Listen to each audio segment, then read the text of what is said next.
Cancer Healer Center, a new beginning. Jammu काश्मीरच्या पहलगाममध्ये दहशतवाद्यांकडून पर्यटकांवर गोळीबार, 27 पर्यटकांचा मृत्यू झाल्याची सूत्रांची माहिती. महाराष्ट्र, तामिळनाडू, गुजरात, कर्नाटक आणि ओडिशामधील पर्यटकांवर हल्ला. पहलगाममधील दहशतवाद्यांच्या गोळीबारात 4 महाराष्ट्रातील पर्यटक जखमी. माणिक पाटील, रिनो पांडे आणि एस बालचंद्रू अशी जखमींची नावं. जखमींपैकी 2 पर्यटक पुण्यातील. अमित शहा जम्मू काश्मीरकडे रवाना. पहलगाममध्ये जाऊन आढावा घेणार. पंतप्रधान मोदींचा शहांशी फोनवरून संवाद. गुन्हेगारांवर कठोर कारवाई करू, शहांचा दावा. पहलगाममधील दहशतवादी हल्ल्याचा तीव्र निषेध. हल्ल्यामागील लोकांना सोडणार नाही, पंतप्रधान नरेंद्र मोदींचं ट्विट करत इशारा. हिंदी भाषा सक्तीच्या निर्णयाला स्थगिती. सुधारित शासन निर्णय जाहीर करणार. हिंदी भाषा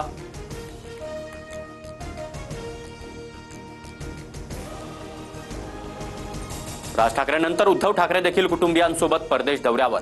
4 मे रोजी ठाकरे भारतात परतणार. दोन्ही भाऊ मुंबईत परत आल्यानंतरच पुढील चर्चेची शक्यता.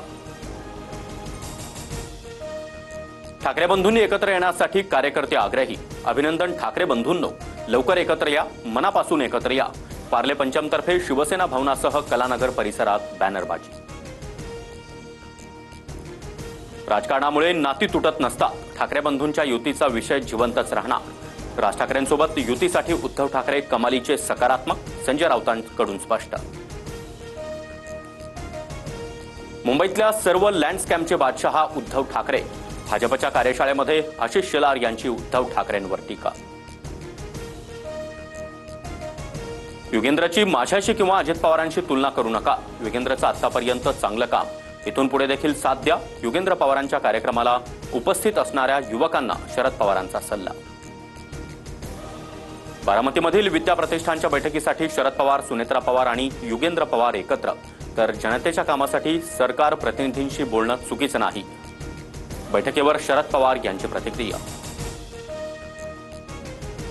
आमच्याकडे 237 आमदार. युतीमध्ये राहायचं नसणारे बाहेर पडतील, अतुल सावेंचं वक्तव्य. तर सावेंनी माज करू नये. शिंदेंच्या चेहऱ्यामुळे बहुमताचा आकडा पार केला. बाबुराव कदम यांचं प्रत्युत्तर. राज घनवटांची पत्नी मनाली घनवट यांचं आकस्मिक निधन. हा मृत्यू नाही तर आत्महत्या, असं जवळच्या लोकांचं म्हणणं. दमानी यांचा ट्विट करत निशाणा. राजेंद्र घनवट हे धनंजय मुंडे यांच्या कंपन्यांमध्ये डायरेक्टर. मला कुणावर संशय नाही. धमकी प्रकरणी झिशान सिद्दीकी यांची प्रतिक्रिया. काल मेलद्वारे झिशान सिद्दीकींना जीवे मारण्याची धमकी. देशमुख हत्या प्रकरणी बीडचे उपविभागीय पोलीस अधिकारी विश्वंभर गोल्डेंचा जबाब समोर. कराड तुरुंगात, पण त्याच्या समर्थकांची दहशत कायम. कराड समर्थकांनी कोर्ट परिसरात देखील दडपण टाकण्याचा प्रयत्न केल्याचा उल्लेख. काँग्रेसला मोठा धक्का. माजी आमदार संग्राम थोपटे भाजपात. चंद्रशेखर बावनकुळे, रवींद्र चव्हाण यांच्या उपस्थितीमध्ये पक्षप्रवेश. भोर, राजगड आणि मुळशीतील पदाधिकारी देखील भाजपात. गर्भवती मृत्यू प्रकरणी दीनानाथ रुग्णालयाप्रमाणेच मणिपाल, सूर्या आणि इंदिरा IVF रुग्णालयांना अहवाल सादर करावा लागणार. अहवालानंतरच महाराष्ट्र मेडिकल काउन्सिल अंतिम निर्णय देणार. Cancer Healer Center, a new beginning.